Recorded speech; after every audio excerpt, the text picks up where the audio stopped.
আসসালামু আলাইকুম। Hello everyone. আশা করি আপনারা সকলেই ভালো আছেন।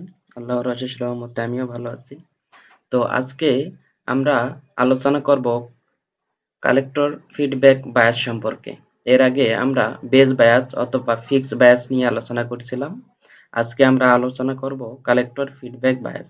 তো কালেক্টর ফিডব্যাক বায়াসের যে প্রবলেমগুলো আমরা কিভাবে সলভ করতে পারি তার আগে আমাদের এই ফিডব্যাক নিয়ে একটু আলোচনা করা দরকার। তো দেখেন আমাদের এই যে এটা হচ্ছে একটা feedback bias, collector feedback bias transistor.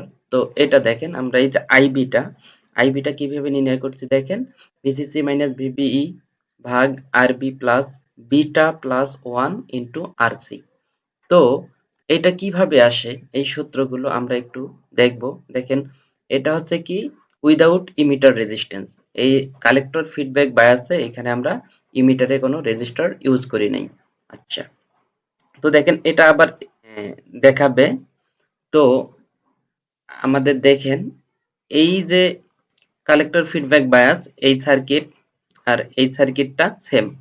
এখানে কি আমরা কিসের সূত্র বের করছি? আইবি কারেন্ট নির্ণয় করার সূত্র বের করছি। আর এইখানে আমরা বের করছি কি আইই বের করার সূত্র। তো আসলে কি আপনারা এক এক সময় এক এক সূত্র খুব ইজিলি মনে রাখতে পারবেন না, এগুলো আসলে অনেক কঠিন ব্যাপার। এক ট্রানজিস্টরের অনেকগুলো বায়াসিং আছে, প্রত্যেকটা বায়াসিং এ কারেন্টের এক একটা ইকুয়েশন মানে ডিফারেন্ট আসে। এজন্য আপনারা সহজে এগুলো মনে রাখতে পারবেন না।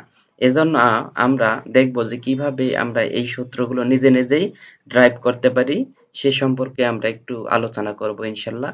তো দেখেন এখানেও ইমিটারে কোনো রেজিস্ট্যান্স নাই, তার মানে উইদাউট রেজিস্টর। ঠিক আছে, এটাও দেখেন উইদাউট ইমিটার রেজিস্টর, কি collector feedback bias without emitter resistor. তো আমরা ইমিটার সহ আলোচনা করার চেষ্টা করব।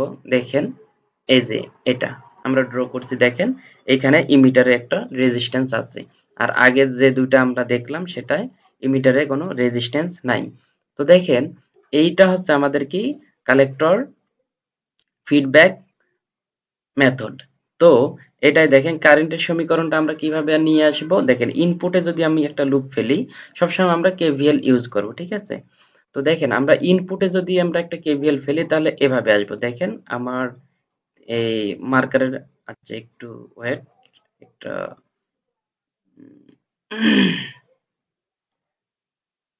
দেখেন এই যে ইনপুটে যদি আপনি লুপ নেন এদিক দিয়ে, হ্যাঁ, তো এদিক দিয়ে যদি আসেন তাহলে এভাবে আমরা এই যে আর্থিং পয়েন্টটা আছে এই পর্যন্ত আসবো। তাহলে দেখেন এটা হচ্ছে সাপ্লাই ভোল্টেজ, ভিসিসি হচ্ছে আমাদের সাপ্লাই ভোল্টেজ, ঠিক আছে।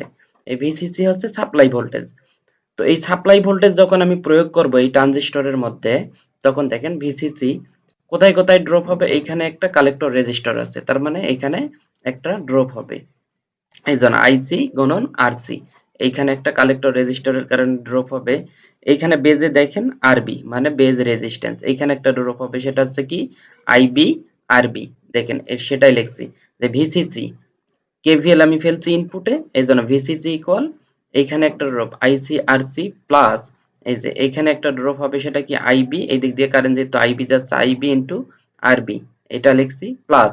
তো দেখেন এইখান থেকে, সরি, এইখান থেকে এটা হবে, এটা হবে না, আমি একটু মুছে দিচ্ছি, এটা হবে না, এটা একটু ভুল হয়ে গেছে মনে হয়। হ্যাঁ, এখন ঠিক আছে। তো দেখেন আমরা এইখান থেকে এইখান পর্যন্ত যে আমাদের ড্রপটা সেটা হচ্ছে ভিবিই, কারণ এই পয়েন্টটা আমাদের বেজ আর এই পয়েন্টটা ইমিটার। তাহলে বেজ এবং ইমিটার পর্যন্ত যে একটা ভোল্টেজ থাকে সেটাকে আমরা বলি ভিবিই। তারপর কি এইখানে একটা কারেন্ট আসতেছে কি আইই, এইখানে যে কারেন্টটা আসতেছে এটা আইই, এই জন্য এইখানে একটা ড্রপ হবে আইই আরই। তো সেটাই দেখেন লিখছি আমরা, এইখানে একটা ড্রপ হবে আইসি আরসি সেটা, আবার এইখানে একটা ড্রপ হবে আইবি আরবি যেটা, তারপর এইখান থেকে এইখান পর্যন্ত একটা ড্রপ হবে সেটা ভিবিই এটা, প্লাস এইখানে একটা যে ড্রপ হবে আইই আরই সেটাই। তার মানে টোটাল সাপ্লাই ভোল্টেজ ইকুয়াল এইটা ড্রপকৃত ভোল্টেজ। এটা আমাদের কেভিএল সূত্র, সেটা হচ্ছে আমরা কোনো সার্কিটে কোনো আবদ্ধ সার্কিটে এই প্রয়োগকৃত ভোল্টেজ আর ড্রপকৃত ভোল্টেজের বীজগাণিতিক যোগফল শূন্য অথবা ইকুয়াল। এই জন্য এখানে আমরা লিখছি প্রয়োগকৃত ভোল্টেজ ইকুয়াল এই সবগুলো ড্রপকৃত ভোল্টেজ, ঠিক আছে। এখন আমরা আরেকটা সূত্র জানি, বিটা ইকুয়াল আইসি ভাগ আইবি। তাহলে আইসি ইকুয়াল বিটা আইবি, এই সূত্রটা আমরা লিখতে পারি। তো এই জন্য আমরা আইসির জায়গায় দেখেন এখানে আইসি সমান কি লিখতে পারি, বিটা আইবি। এই জন্য আইসির জায়গায় বিটা আইবি লিখছি, আর সি এখানে প্লাস আইবি আর বি ঠিক রাখছি, প্লাস এই ভিবিটা আছে না, এটা আমি এই ইকুয়ালের বাম পাশে নিয়ে আসছি। তারপর আইই, আমার কালেক্টরের ইমিটারের কারেন্ট সমান কি, এই collector current plus base current এই দুইটা যোগফলে হচ্ছে ইমিটার কারেন্ট। তার মানে আইসি প্লাস আইবি সমান আইই। এই জন্য আই এর জায়গায় আইবি প্লাস আইসি লিখছি, আর ই এখানে। এখন দেখেন এই এটা ঠিক রাখলাম, এটাও ঠিক রাখলাম, প্লাস সেই প্লাস আইবি ঠিক রাখলাম, এবং আইসি সমান আমরা কি পাইছিলাম, আইসি ইকুয়াল বিটা আইবি। এই জন্য এই যে বিটা আইবি, তো এটা ব্র্যাকেট ক্লোজ করে আর ই লিখলাম। এখন দেখেন এখানেও আইবি আছে, এখানেও আইবি আছে, এখানে আইবি আছে, এখানে আইবি আছে। তাহলে এই লাইন থেকে, টোটাল লাইন থেকে আমরা কি আইবি কমন নিতে পারি। তো আইবি যদি কমন নেই তাহলে এখানে কি থাকতেছে, বিটা আর সি, সেটাই লিখছি, প্লাস সেই প্লাস এই যে আরবিটা আরবি, এই প্লাস সেই প্লাস। এখান থেকে যদি আইবি কমন নেই তাহলে থাকে কত, ওয়ান, প্লাস এখানে কি থাকে, আইবি তো কমন নিছে তাহলে থাকে কি বিটা, সেটাই বিটা, ব্র্যাকেট ক্লোজ আরই, সেই আরই। তো এরকম একটা ইকুয়েশন আসে। এখন আমরা যদি আইবি বের করতে চাই তাহলে এই যে ভিসিসি মাইনাস ভিবিই ভাগ এটা দিলে আমরা কি বেজ কারেন্ট বের করব।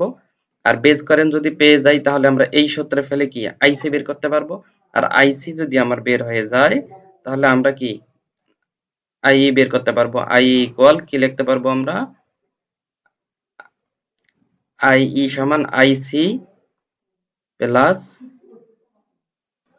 আইবি, ঠিক আছে। তার মানে প্রথমে এই সূত্র যদি এই পর্যন্ত যদি আমরা আসতে পারি তাহলে আইবি বের হবে, কারণ এই মানগুলো সব দেওয়া থাকবে, এই মানগুলো সব দেওয়া থাকবে। তাহলে আমরা কি এই সমস্ত গুলো যদি আমরা এইদিকে নিয়ে এসে ভাগ করি তাহলে আইবি বের হবে। আইবি বের হওয়ার পর দেখেন এই সূত্রে আইসি ইকুয়াল বিটা আইবি, এইখানে আমাদের কি হবে, বের হবে আইসি। আইসি যদি আমরা জানি আবার কি ইমিটার কারেন্ট সমান collector current plus base current, কারণ দেখেন এইখান দিক দিয়ে কালেক্টর কারেন্ট আসতেছে, এই দিক দিয়ে বেজ কারেন্ট ঢুকতেছে, এই দুইটা কারেন্ট আবার কি যোগফল হয়ে এই দিক দিয়ে বের হবে। তার মানে কি কালেক্টর কারেন্ট আর বেজ কারেন্টের যোগফলই হচ্ছে ইমিটার কারেন্ট। এই জন্য আমরা এটা লিখতে পারি সকল ক্ষেত্রে, সকল বায়াসের ক্ষেত্রে আমরা লিখতে পারি emitter current equal collector current plus base current, ঠিক আছে। তাহলে ইমিটার কারেন্ট আমরা বের করতে পারি। তাহলে আমরা যদি ইনপুটে একটা লুপ নেই তাহলে এখানে আমরা বেজ কারেন্ট বের করতে পারবো, তারপর কালেক্টর কারেন্ট বের করতে পারবো, তারপর ইমিটার কারেন্ট বের করতে পারবো।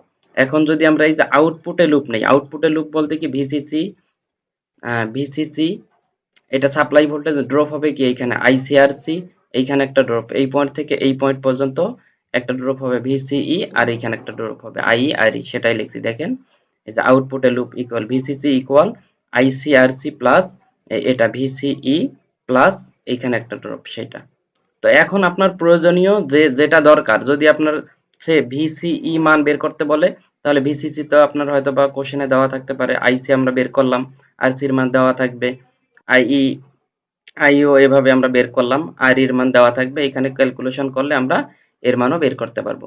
তো আমাদের ফিডব্যাক কালেক্টর মেথডের যাবতীয় যে আমরা ম্যাথগুলো আছে আমরা যদি এই পদ্ধতি অবলম্বন করি তাহলে ইনশাল্লাহ সলভ করা সম্ভব। আশা করি এ পর্যন্ত আমরা বুঝতে পারছি। পরবর্তী অন্য একটা টিউটোরিয়াল নিয়ে আপনাদের মাঝে হাজির হব।